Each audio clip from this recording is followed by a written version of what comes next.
Well, hello there. How is everyone? I hope you're all well. You amazing, beautiful, wonderful people. This is video 3. That's it. Video 3 of 3 on Friday. 3 for Friday. I'm going to get straight into the meat and potatoes because this is a video that has been requested by a lot of you. So we're going to get straight into it because this is actually about the third time I've tried to record this. Need to put my glasses on as well because I didn't put my glasses on yet. Keep forgetting, even though they're literally right in front of me. The amount of times I forget to put these on is criminal. Now I can see much more clearly. Anyway, so we get into it. Which video is it, I hear you say? Now, the link to this video will be in the description of my video. So if you want to go over and check out the rest of it, because I'm not going to cover the entire video, because that would be unfair of me to do so, because then there'd be no point in going over and looking at the rest of it, would it? That's not what we do here. We try and help people, and I try and bring your attention to things that I feel needs to have attention brought to them. And in this instance, it is this video here, which is by Criminally Human. My only criticism is the AI voiceover, but try to ignore it. I believe that this individual is looking to change that. Sometimes the lack of equipment can lead us to have to be a little bit more, we have to use the tools that we can get hold of, which is AI in this instance. And if you watched video 1 earlier today, that will explain why it's probably a good idea to stay away from AI. Actually talking people into killing people now, AI is. But anyway, so we get into it. This is going to be the last video, unless something explodes regarding these pair. This is going to be the last video that I actually do covering this pair of Wallies. So we're going to get into it. Let's watch it. Let's listen to it, and I will offer you feedback on it. Let's crack on.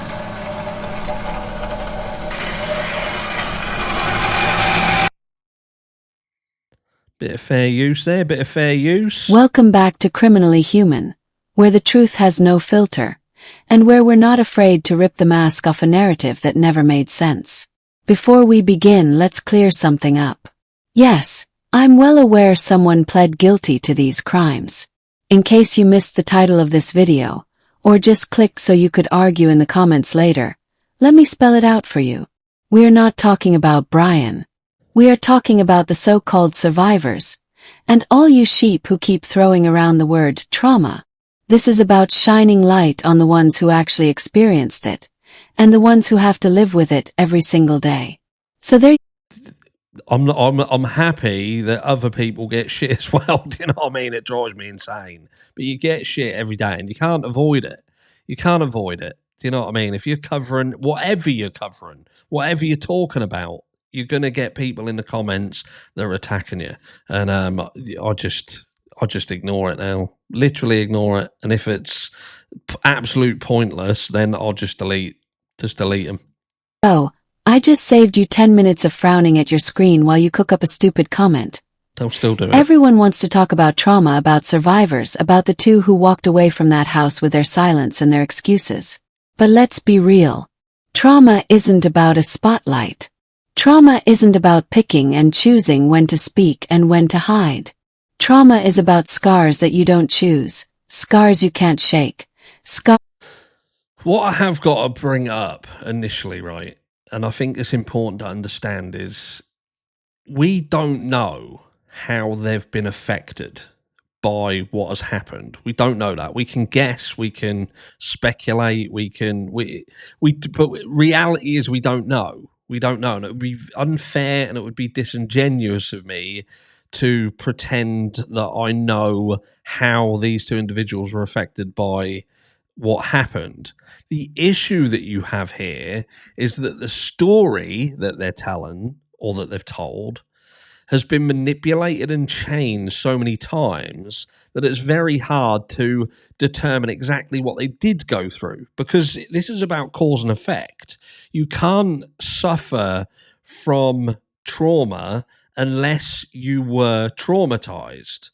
Now, don't get me wrong, there are things that can traumatize you, such as the reality is, if we're led to believe that these two individuals were in this house at the time of this crime, that could, for some people, be enough for there to be a traumatic response. And that is the way it is. So to say that they don't have any trauma or haven't been affected would be wrong. That isn't my issue. It isn't my issue here. My issue is purely that their story has been manipulated so many times and has been changed, been adapted. We've seen it pushed out in the media. There has been elements of it that have been completely untrue, such as Anna Knodel's door being shut, that it's hard to trust anything. It's hard to trust what is being said. As soon as you know that there's been a lie, it's very hard to trust the people involved in that. And it might not even be that these were the individuals that lied. Now, what I will say is in this footage that we saw, there is a lie because they seem to state that they went to sleep. This thing happened, but they didn't think nothing of it, and they went to sleep, and they woke up hours upon hours later, and then we are what we are where we are here. And that's not entirely true, as proven by court documentation. And it also would suggest through court documentation and by Dylan's actual word of mouth here that she saw screaming. She saw Xana Knodel. Did I say she saw screaming? She heard screaming. She saw Xana Knodel laying on the floor. She heard running around, commotion, and then done nothing about it. And that's what I have a problem with. Now, but what I can't do is turn around and say, well, I know that these individuals have suffered from no trauma, because I don't know. And it would be wrong to kind of jump to that conclusion. Now, because there could be other things that could have caused them to have trauma.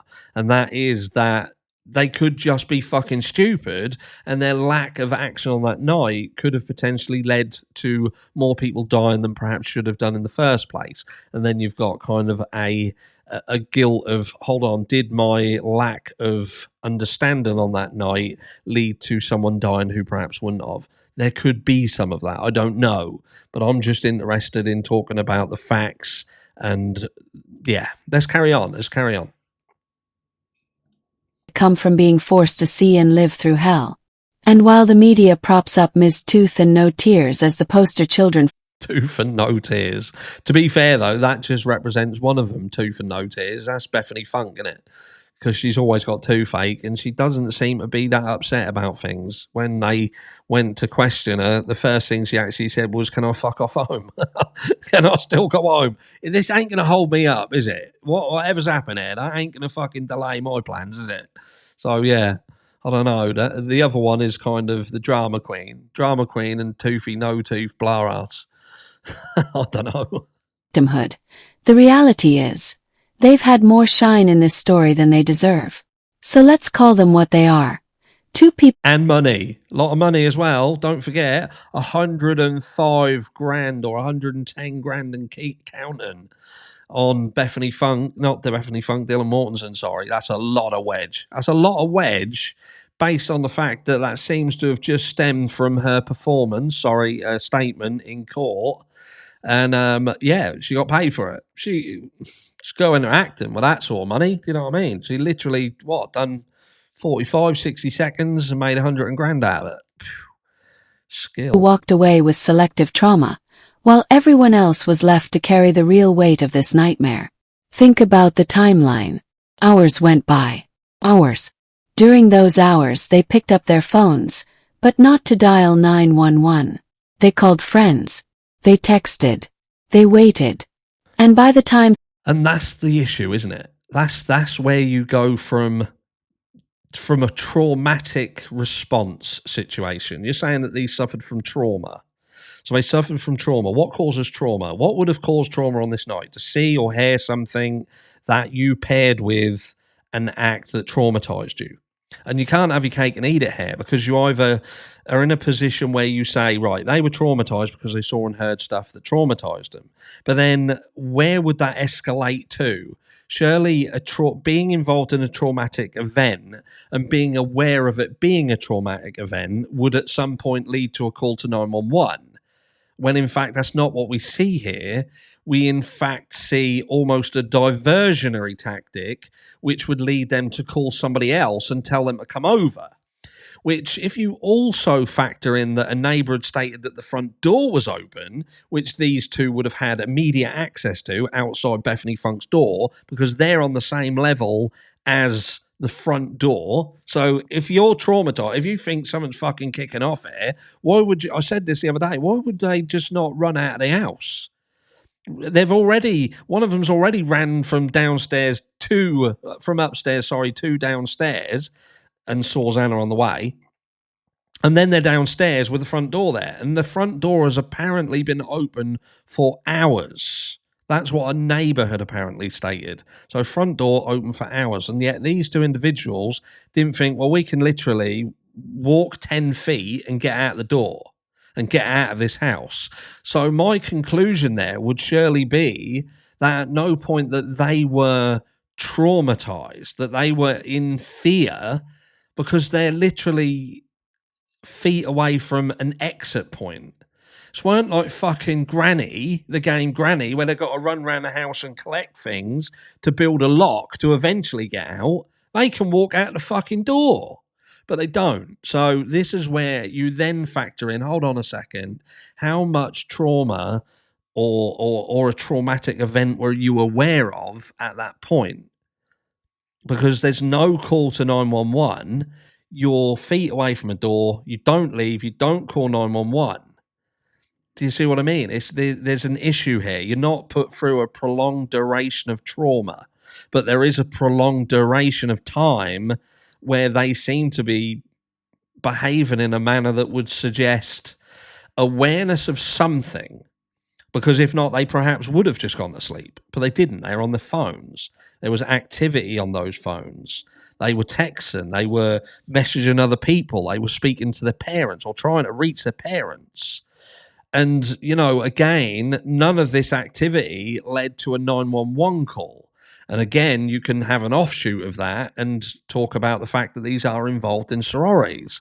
And sororities and fraternities have got this almost mafioso mentality, which other channels have covered, the Omerta principle, where it's about keeping everything in house. Don't keep fucking silence. We're brothers and sisters.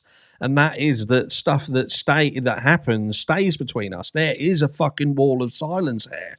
And I'll do a video tomorrow that looks at the fact that Washington State University and Idaho State University were both prominent figures in an article back in 2014 that were looking at consistent and persistent injuries, life-changing injuries, falls from balconies that were just happening all the time. But these fraternities and sororities and the colleges, even law enforcement, were pushing the fucker under the rug. We've spoken about Timmy Reed and the fact that he was beating the shit out of. And again, University, Idaho, trying to push it under the rug. There's a lot of things that happen, a lot of deaths and severe injuries that happen around these places, and it gets hidden. So look, we've got a period of time which we can ascertain should have at least resulted in a call to 911, and it didn't. When finally showed up to make that call, the crime scene had been contaminated, the evidence compromised, and 4 lives were long gone. This isn't trauma. This is selective action, selective silence, and selective storytelling. It is 100% selective. You are selecting what to do. You literally hear Dylan Mortensen. I heard screams. I heard running. I see Xana laying on the floor. And you were then placed in this situation where you choose what to do with that information. What you know, what you've seen, what you've heard, you then make a conscious choice on how to react to that. It weren't frozen shock phase. It weren't immediately just fuck it all off and go to sleep. There was activity, the aforementioned phone activity, and eventually calling Hunter over, not law enforcement, but Hunter over and feeding him a bullshit story, saying that they thought Xana Canodal was passed out. And that maybe that's where this story did in effect come from. Maybe they fucking lied to Hunter and said that they couldn't fucking open the door and they needed help to get in the room just to get him there. That story originated from somewhere. Someone, and I've said this before, someone lied there. Someone lied and said Xana Canodal's door was shut and they needed Hunter over to get into that room. Who said it? Where did it come from? Where did that story come from? Because if it came from them, again, you have to beg the question: why would you do that? Why would you do that to this individual? Let's carry on. Like I say, I'm going to go at the halfway point. Then, if you want to watch the rest of it, you can go over and watch the rest of it yourself and show some love over there. The narrative we were fed is that they were too frozen in fear to act. But frozen in fear doesn't come with the ability to make phone calls, to invite people over, to go about life in ways that didn't line up with the horror just beyond those walls.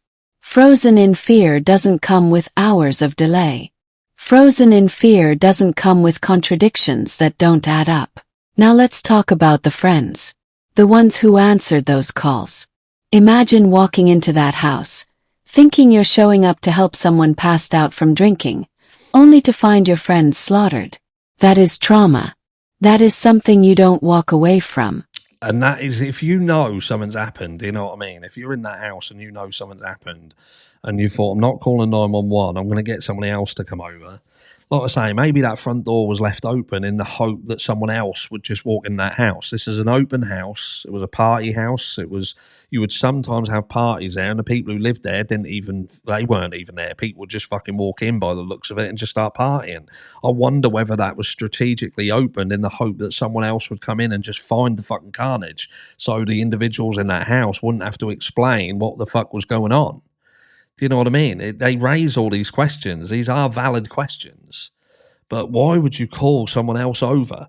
Because surely it would get to a point, you're talking at 8 hours later, even if everything had surpassed, why wouldn't you just yourself venture out in the house? Go and check if fucking Xana's still laying on the floor. Is she still passed out? You think she's passed out from drinking, but you don't go and check on it? It makes no sense to me. It makes no sense. Even if your brain diverts to, I'm not going out of here because I think every fucking person in the house has been murdered, what even makes you default to that mentality? What makes you default to that? You have to answer that question. You have to consider, if these individuals didn't think, I'm going to come out of my bedroom and go and check around the house, why didn't they? In a town that apparently nothing happens, there is no crime, no one's been fucking murdered previously. They make it sound like this is fucking the most wonderful place on earth to live. So, but apparently these individuals, their thought process is to default to, fuck that, I'm not going out, I'm not going to check anyone, I'm not even going to go and check if Xana's still laying on the floor, I'm going to call some other poor fucker over and see whether he wants to come and have a look around. What? It makes no sense. Make it make sense. Try. Those victims were the first to face the carnage, the smell of blood, the silence of death. They weren't given interviews. They weren't given the spotlight. They weren't given a GoFundMe of $110,000 either. And you could argue that if anyone deserved that, Hunter deserved it. Surely out of all of these people, he's the person. Because if you factor in what Bill Thompson said, the fact that Brian Koberger, if he's the person who did this crime, he might have even picked this house at random at the very last minute, then surely everyone in the vicinity is in no different position than Bethany and Dylan. Literally just separated by a wall between life and death. That's it. You can probably hear that song in the background. That's a fucking washing machine. It gets really happy when it finishes and starts playing me music. They weren't painted as heroes or victims on primetime TV. They were left with nightmares that will follow them for life. And yet we're told to center the story around tooth and no tears, as if their inaction is more deserving of sympathy than the horror others were forced to endure. Spot on, innit? What makes their story worth the protection of criticism, the copious amounts of money thrown at them? Because don't get me wrong, they also had money. They'll have had money from other places as well. Do you know what I mean? I would imagine. Not just what you see on GoFundMe. There's probably other caveats and other conduits, to earn and potential in this. Like someone's probably approached them to get interviews, probably approach them to see whether they want to be involved in other stuff behind the scenes. Who knows? That's speculation, by the way. I'm not saying that is 100%, but I can imagine that they have been approached and there will be other conduits to earnings far beyond what we've even seen. But I don't understand what makes it worth it. I genuinely don't understand what makes it worth it, because ultimately they did nothing, absolutely nothing. And again, it's like I said, if this house was picked completely at random, then they're in no different position than anybody else in that neighborhood. Nothing, no different. Everybody else in the vicinity of this house could have been executed on this night, but they weren't, because the individual who did it, or individuals, just didn't open their door. Just carry on. And what about the first responders? The police who got that 911 call thinking it was a simple case of a drunk student passed out. Imagine that. Rolling up expecting another Friday night routine, only to find a massacre inside. Those officers stepped into a scene no one should ever have to see. Blood on the walls, bodies in beds, silence where laughter should have been. The shock, the guilt, the nightmares, that is trauma. And yet we don't hear their names, we don't hear their stories, because the narrative machine would rather sell us the selective trauma of those who did nothing when it mattered most. Now picture the parents, families.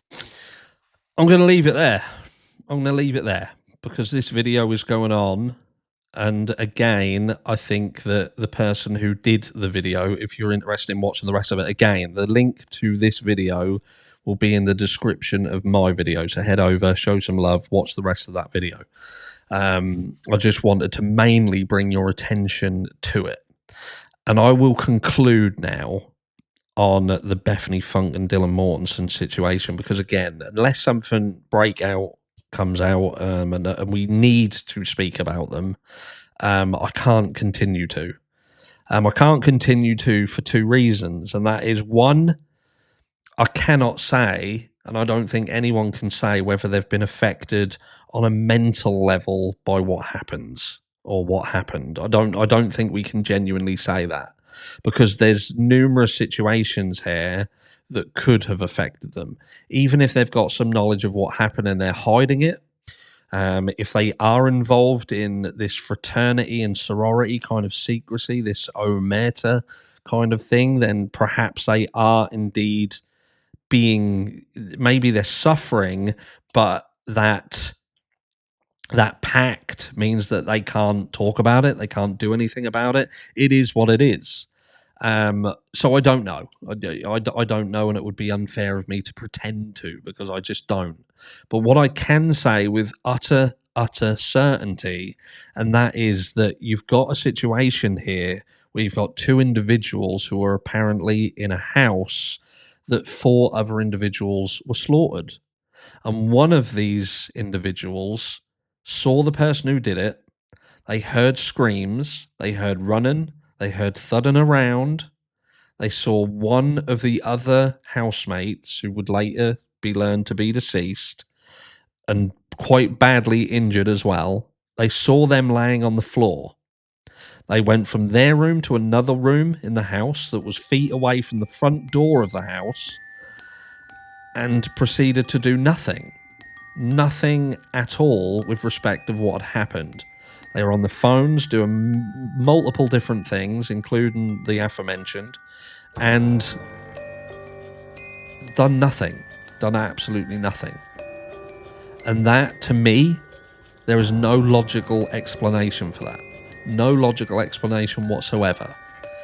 And I will never, unless further information comes out and offers more context to this situation, I will never be able to consolidate it, to be able to confidently say, I understand this now. I just can't. And maybe that's on me. Let me know down below what you think. Like I say, head over to Criminally Human and watch the rest of that video. Good video. and we'll keep an eye on what they do in the future. Thank you very much. Mwah.